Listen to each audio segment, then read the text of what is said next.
नमस्कार।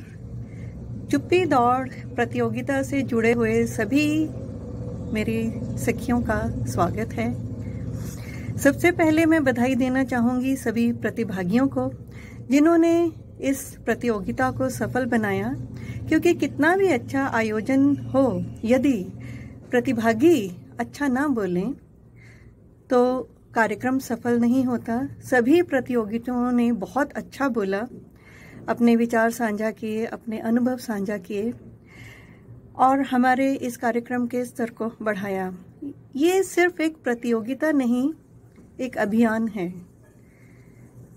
यदि आप सभी वीडियोस को देखें तो आपको पता लगेगा कि जो पुराने समय के लोग हैं, जो बड़ी उम्र की महिलाएं हैं, उनकी समस्याएं और जो आज की युवतियां हैं, उनकी समस्याओं में ज़मीन आसमान का अंतर है।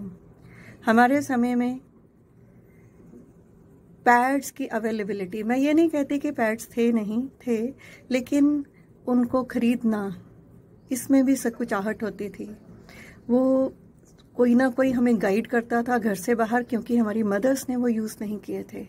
किस तरह से उन्होंने निर्वाह किया था, वो बहुत ही भयावह सा समय था शायद, कि घर में किसी से बात भी नहीं कर सकते और क्या वस्तु लेनी है इसको मैनेज करने के लिए उनको भी बहुत मुश्किल होती थी। और आज की युवतियां अपने पेरेंट्स से, और बहुत सी बच्चियों ने बताया इवन फादर्स और ब्रदर्स से भी वो बात कर सकती हैं।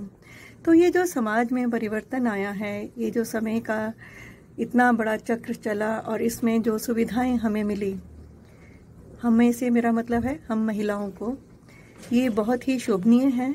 और मैं ये समझती हूँ कि इस तरह के कार्यक्रम अगर हम करते रहें, चुप्पी तोड़ के अपनी बात करें, अपनी समस्याओं को आगे बढ़ाएं, तो साइंस और टेक्नोलॉजी शायद और अधिक सुविधाएं हमारे आने वाली पीढ़ियों में युवतियों को दे सकती हैं। यहाँ बात बहुत हुई पैड्स को लेके या कपड़े को लेके, किस तरह से मैनेज करते थे, लेकिन जहाँ तक मुझे याद है उस वक्त इतनी कंफर्टेबल पैंटीज भी इवन अवेलेबल नहीं होती थी। मैं ये नहीं कहती कि बनती नहीं थी, लेकिन ये सोच शायद नहीं थी कि वो भी एक सुविधा चाहिए। तो ये चुप्पी दौड़ की जो प्रतियोगिता है, इसमें जिन बच्चों ने भाग लिया, जिन बड़ों ने भाग लिया, उन सबको मैं बधाई देती हूँ कि उन्होंने बहुत अच्छे से अपने भाव, अपने अनुभव सबके सामने प्रस्तुत किए, और अच्छे से अनुभव प्रस्तुत करने से भी अधिक कि हिम्मत जुटाई कि वो इस बारे में बात करेंगे। मैं ये मानती हूँ कि जब हम अपनी समस्या आगे बताते हैं तभी उसका समाधान आता है। प्रतियोगिता में लगभग 150 वीडियोस हमने देखे और इसका जो निर्णय लेना था ये बहुत डिफ़िकल्ट था, क्योंकि 150 में से निकालना प्राइजेस को कोई आसान काम नहीं था, जबकि सभी ने इतना अच्छा बोला।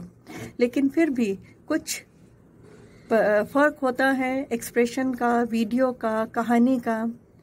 इसमें जो कहानी है कि जिस दिन हमें महसूस हुआ कि हमारे पीरियड्स शुरू हुए हैं, उस दिन उससे जुड़ी हुई क्या क्या चीज़ें और हुई, वो हम इसके साथ जोड़ के बात कर रहे थे कहानी की तरह से। तो इस कहानी में जिन लोगों ने ज़्यादा इम्प्रेस किया, उनकी वीडियोस क्वालिटी, उनका साउंड, उनका एक्सप्रेशन, उनकी भाषा, इस सब को देखते हुए चयन हुआ है। और मैं ये मानती हूँ कि सभी हमारे निर्णय से सहमत होंगे। और मैं बच्चियाँ जो आज की युवतियाँ हैं उनको एक सलाह देना चाहूँगी कि आप समय समय पे, आपके स्कूल कॉलेजेस में क्लब्स हैं, आपस में ही ये चुप्पी दौड़ प्रतियोगिता अपनी विभिन्न समस्याओं को लेके करें। ज़रूरी नहीं है कि आप इसको एक बड़े मंच पे ही करें, बड़ा मंच मिले और भी अच्छी बात है, लेकिन इससे जो आपकी भाषा है, आपका एक्सप्रेशन है, आपके विचार व्यक्त करने की क्षमता है, वो आगे बढ़ेगी। और यही हमारी इस चुप्पी दौड़ प्रतियोगिता का मकसद है। धन्यवाद।